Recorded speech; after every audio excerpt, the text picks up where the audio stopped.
L'accord de la Saint-Sylvestre prévoit l'organisation des élections à la fin de cette année. Aussi est prévue la convocation du corps électoral selon l'accord du 31 décembre 2016. 90 jours avant, ne pas le faire serait un manquement grave qui entraînerait de graves conséquences politiques. C'est ce qu'on pense à l'opposition, contrairement à la majorité présidentielle. Convocation du corps électoral selon l'accord du 31 décembre 2016. Les électeurs devraient être fixés sur l'organisation des élections 90 jours avant le 31 décembre 2017. Mais hélas, à ce jour, la non-convocation de ce corps électoral est constatée. Mais alors, quelle est la conséquence politique et la solution à cette impasse? David Moukeba, président de la Ligue des jeunes de l'UDPS Limité, pense lui que le pouvoir actuel n'a aucune volonté d'organiser les élections.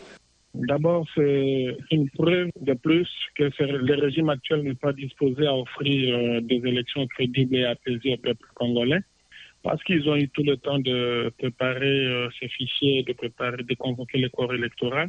Maintenant que nous sommes en train de consommer les derniers jours, il ne nous reste plus qu'à nous, acteurs politiques et leaders d'opinion, de tirer toutes les conséquences qui s'imposent, qui nous poussent à dire que autant ce régime n'est pas prêt à offrir des élections dignes à ce peuple, autant ce régime n'est pas prêt à faire vivre à ce peuple pour la première fois l'alternance politique au sommet de l'État, autant ce peuple peut se saisir de l'article 64. La solution, elle est simple, mon frère. Prouver noir sur blanc que ce régime ne nous amènera pas aux élections, eh bien, nous sommes en train d'affûter nos armes pour changer le fusil d'épaule et aller vers une transition sans ce régime, laquelle transition va nous offrir des élections pour un avènement meilleur de notre République. La non-convocation du corps électoral 90 jours avant les élections n'entraîne nullement des conséquences politiques. Il faudrait attendre la fin de l'inscription sur les listes électorales pour qu'il soit convoqué, estime Serge Kadima, cadre du PPRD. Il n'y a pas de conséquences politiques à cela. C'est vrai, c'était prévu qu'on convoque 90 jours avant. Avec l'accord, il a été convenu qu'on organise des élections au 31 décembre. Mais il s'est fait malheureusement, pendant que le processus d'enrôlement a été déclenché, il y a une province qui avait été perturbée, celle du Kasaï. Et aujourd'hui que la CENI s'y trouve, on ne s'est pas convoqué le corps électoral tant qu'on n'a pas encore clôturé les chapitres en rapport avec l'enrôlement des électeurs. Dès lors qu'on n'est pas encore déterminé sur le nombre exact des électeurs, on ne peut pas enjamber les étapes.